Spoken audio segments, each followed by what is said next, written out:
ओम नमो भगवते वासुदेवाय। आप सभी भक्तजनों का हृदय से स्वागत है इस आध्यात्मिक यात्रा में। आज हम प्रस्तुत कर रहे हैं महास्कंद पुराण के अवंती खंड का चतुर्विश यानी 24वां अध्याय।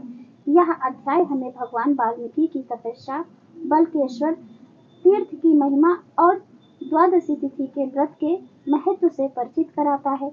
इस पावन पाठ को श्रद्धा से सुनने पर पुण्य की प्राप्ति, पापों का क्षय और अंतःकरण की शुद्धि होती है। आइए भावपूर्वक श्रवण करें इस दिव्य ग्रंथ का पवित्र पाठ। श्रुतदेव जी बोले, हे राजन, बैसाख की पुण्य तिथियों में द्वादशी सब पापों को नष्ट करने वाली है। जिसने द्वादशी का सेवन नहीं किया, उसके दान तप यज्ञ करने से क्या लाभ है।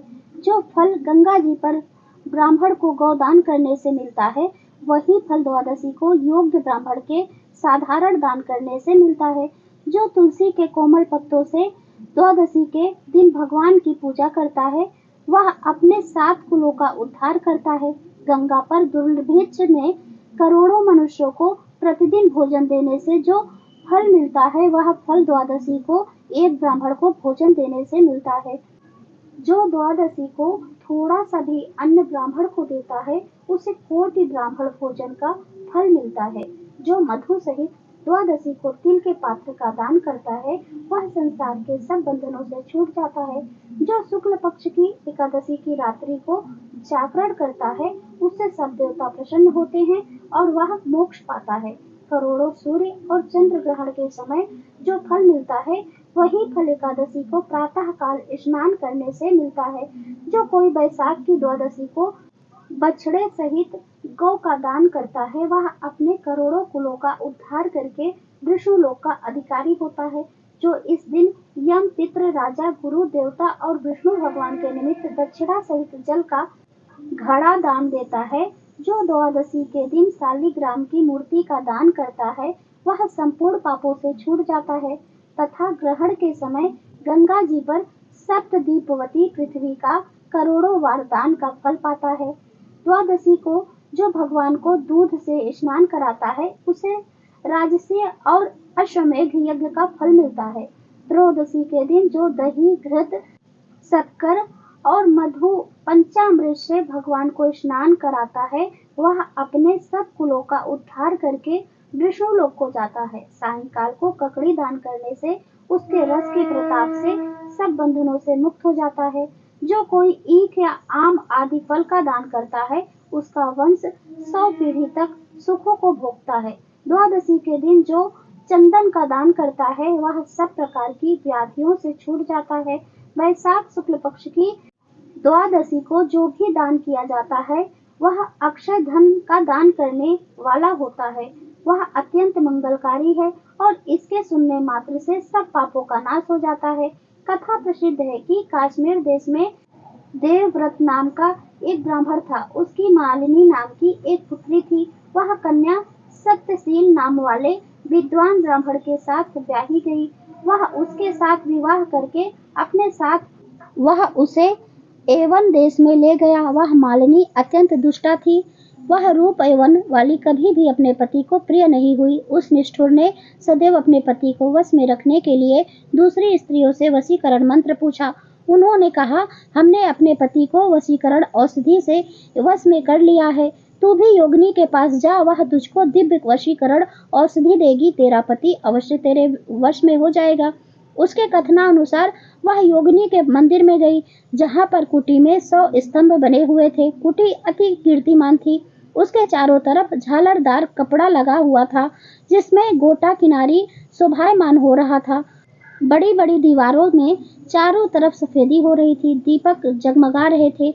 ऐसे सुंदर स्थान में उपस्थित वह योगिनी रुद्राक्ष की माला जपते हुए सेवा करने के लिए आने वाले की प्रतीक्षा कर रही थी। इस प्रकार उस मालिनी ने वहां पहुंचकर मन का क्षोभ कराने वाले मंत्रों के लिए प्रार्थना की। फिर उसने हीरा जड़ी हुई, सूर्य के सदृश चमकती हुई स्वर्ण की अंगूठी उस योगिनी को भेंट की। उसने बड़ी प्रसन्नता से उसे स्वीकार कर लिया। पति के अपमान से दुखित हृदय जानकर वह योगिनी कहने लगी कि यह रक्षा चूर्ण तुझको देती हूँ। यह संपूर्ण प्राणियों को वश में करने वाला है। यह चूर्ण अपने पति को खिला देना, तेरा पति तेरे वश में हो जाएगा। तेरे बुरे चरित्रों को देखकर भी कुछ न कहेगा। तब वह उस चूर्ण को लेकर अपने घर आई और संध्या समय दूध में मिलाकर पति को पिला दिया। उस चूर्ण को पिलाने से उसे क्षय रोग हो गया। वह दिनों दिन क्षय होता चला गया तथा उसके गुप्त स्थान में कीड़े पड़ गए। जब उसके पति की ऐसी दशा हो गई तो वह स्वेच्छा से विचारने लगी। तब उसका पति कष्ट के मारे त्राहि त्राहि पुकारने लगा और कहने लगा, भगवान मैं तेरी शरण हूँ, तू मेरी रक्षा कर। मैं कभी पर स्त्री की इच्छा नहीं करता, तेरा दास हूँ, मेरी रक्षा कर। अपने पति की ऐसी दशा देखकर वह घबराई और सोचने लगी कि यदि यह मर गया तो मैं सब श्रृंगारों से विहीन हो जाऊंगी। ऐसा सोचकर वह फिर योगिनी के पास गई और उससे सब वृतांत कहा। तब उसने पहली औषधि का दाह शांत करने के लिए दूसरी औषधि दी। उसे पीते ही उसका पति स्वस्थ हो गया। तब से उसका पति घर में ही रहता और उसके वशीभूत हो गया। घर में काम के बहाने और कई व्याभिचारी तथा कामी उसके घर आते रहते, परंतु उसको अपनी स्त्री के आगे कुछ भी कहने की शक्ति नहीं थी। इसी पाप के कारण उसके सारे शरीर में कीड़े पड़ गए और उस मालिनी के कान, आंख, जिह्वा में छेद हो गया। उसके स्तन कट गए, उंगलियां गलने लगी, पैरों से लूली हो गई और अनेकों कष्ट भोगे।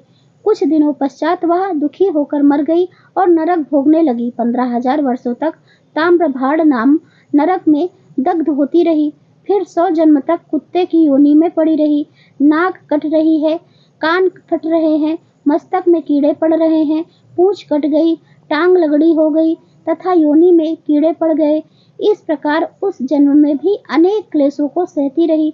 दैव योग से जब कर्म फल पूरा हो गया तो वैशाख मास में मेष संक्रांति में शुक्ल पक्ष की द्वादशी के दिन पद्मबोध का पुत्र नदी में स्नान कर पवित्र हो गीले वस्त्रों से ही घर आया। वहां पर उसने तुलसी वृक्ष के नीचे पैर धोए। उसी स्तंभ के नीचे वह कुतिया उस चरण धोए हुए जल में लेट गई, जिससे उसके पाप नष्ट हो गए और पूर्व जन्म के सब पाप कर्मों की याद कर व्याकुल होकर त्राहि त्राहि पुकारने लगी और अपने पूर्व जन्म का वर्णन उस मुनि से करने लगी। हे मुनि, मैंने अपने पति को विष दिया, फिर अनेक प्रकार के कुकर्म किए। जो कोई धर्म करने वाली स्त्री अपने पति को वश में करती है, वह मेरी तरह ही ताम्रभाड़ नरक में तपाई जाती है। पति ही स्वामी है, पति ही देवता है, फिर उसके साथ अनर्थ करके स्त्री कैसे सुख पा सकती है। जो कोई अपने पति को दुख देती है, वह 100 जन्म पर्यंत कुत्ते की योनि में पड़ती है और उसके असंख्य कीड़े पड़ते हैं। अतः स्त्री को उचित है कि सदैव अपने पति की आज्ञा को माने। मैं आपके सामने खड़ी हूँ, आप आज मेरा उद्धार कर दो, फिर मुझे नीच योनि नहीं मिले। हे ब्राह्मण, मैं अति दुष्ट, दुराचारणी और खोटी हूँ। आप अपने अच्छे कर्मों का फल मुझे देकर मेरा उद्धार करो।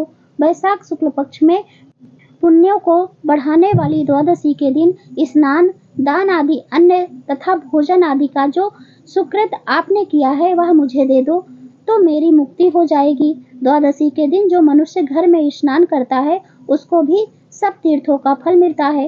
द्वादशी के दिन जो तप, यज्ञ, दान, होम या देव पूजन किया जाए उसका अक्षय फल मिलता है, सो वह फल मुझको दे दो।